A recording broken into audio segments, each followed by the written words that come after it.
Well, Paul, we often talk about the 10% and the 90%, and today must come into the 10%. Yeah, fantastic.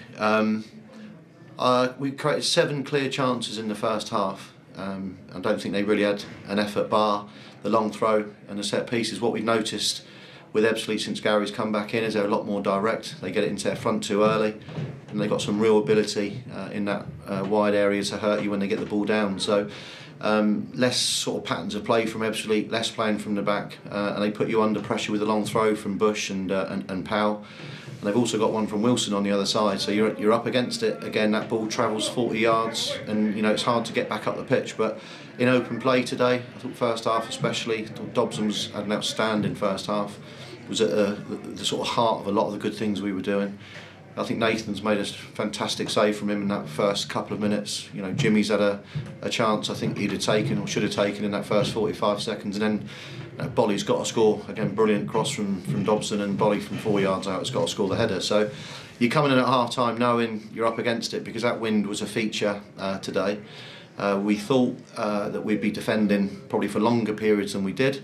But in fairness, we didn't look like we were going to create that golden chance in the second half. And from memory, I think they've hit the post from Cody McDonald coming on, and I think Dale Bennett as well somehow sort of kept that. Also the back heel flick out from Cody. I thought until McDonald come on, we were fairly comfortable. But he's a good player, Cody McDonald, and he's still got that brain. He's still got that off the shoulder movement. So yeah, and then you get that lovely bit of skill from Darren as well.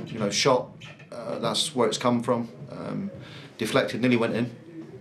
And then from that, James again, I thought all day put in great delivery, which he does from set pieces. That's one of the reasons we signed him.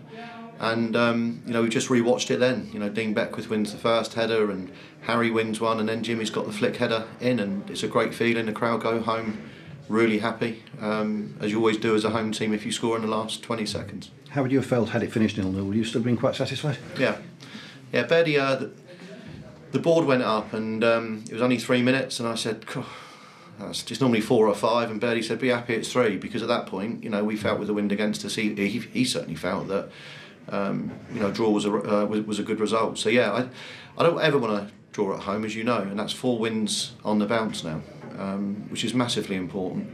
So yeah, I think a draw was about right, if I'm being honest. Defensively excellent today, even under pressure in the second half. The goalkeeper and the centre-backs particularly, I thought, outstanding. Well, Ross Warner's made a world-class save in the first 10 minutes from the scramble on the set-piece corner. That's where they were hurting us. They had much more height than us in those situations, and that's where we were being hurt if the ball was going to drop. But Warner's come across his line and made a fantastic save. In fact, the ball imprint was still on him at half-time, on his thing. How we've defended as well as we've done for as long as we've done, without Collins, without Aswood Thomas, without having a settled back four, is credit to Bailey, who just comes in and does the job that you ask him to do. I think Dale Bennett's an unsung hero. He's a 7 out of 10 every week, if not 8. He's made skipper today, which I think is a real credit to him.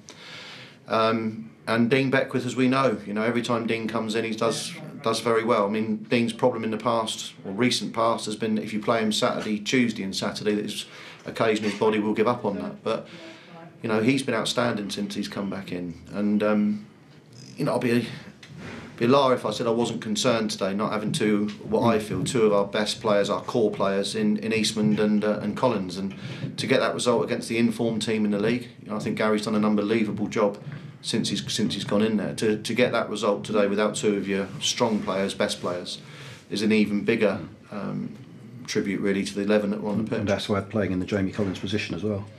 Yeah, I mean, listen, Aswood's best position is left back. That's where he's played his career. The only time I think he's played at centre half is probably when we've asked him to play, I think, in Ireland initially. But he's a good player, and you looked at him today, and he dealt with 2 or 3 situations. I think there's one in the second half that he brought it down his chest and then took it round someone. And he's not someone who's just going to smash it out of play. He's not a headed kick at centre half. But I thought up against Kedwell and Cheek, who are the informed strikers as well. I thought the back 4 were outstanding. Back 5 were outstanding today. Ably supported by Kenny and Harry. Harry's been brought into a midfield too, and Kenny, Kenny's Kenny. He just gets on with it, and he's just reminded me then when I've spoken to him. He's part of a team that's finished 3rd and currently sits 6th in the league. Slightly frustrated we didn't create a little bit more in the second half. No, because I knew that wind and their long throws, it pins you back in, and to try and get up the pitch, you know, through passing football is very, very difficult when the wind's against you as well. What we did feel was we didn't feel our centre forwards, Jimmy or Brett today, helped us in terms of retaining the ball. I thought there was a lot of flicks and farts going on from the front two, and also we didn't get in. Certainly second half, we didn't win any ball, and if you don't win any ball, it keeps coming back at you. Then you feel you're under pressure. So I thought the front two were.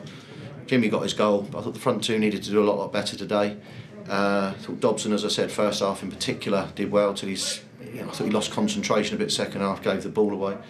But again, you know, Darren McQueen and Jonah have come on, similar to Harrogate. You know, we've got that ability now. But you look at our team today. You know, that bench. I think 3 of them were 19. Darren's 21, and Jonah's 20. And you know, so we went 21, 20, 19, 19, and if Jude, you know, Jude wasn't fit to be on the bench, he'd have been 17. So you know, it's good, and I'd have no hesitation putting Crosley on or Brad on. No problem at all if we picked up an injury in the defensive positions. And now 2 weeks off, which you've said before, you're quite happy to have a break now and try and get players back for Barnet in a couple of weeks. Yeah, and you know, if we'd have stayed in the trophy, as I made a point in the programme that I felt uncomfortable being in the trophy still, having got beaten fairly and squarely by Bromley on the day. It's a weird scenario to be put back in it, and that probably reflects a little bit of the whole experience at Spennymoor, I think. Knowing the squad's, it's actually absolute bare bones of 13 players today. You know, we definitely get Eastman back for Barnet, we definitely get Collins back for Barnet, and all of a sudden then you're going, you know, we're looking a lot stronger. So that's a big plus for us, and we're also Matty Gray coming in as well. Matt's going to work really hard the next 2 weeks on just shape and patterns of play, not overrunning them because they don't need it, but certainly just getting us well organised for this final run into the season. Brilliant. Cheers, Paul. Cheers, Thanks very Tony. much.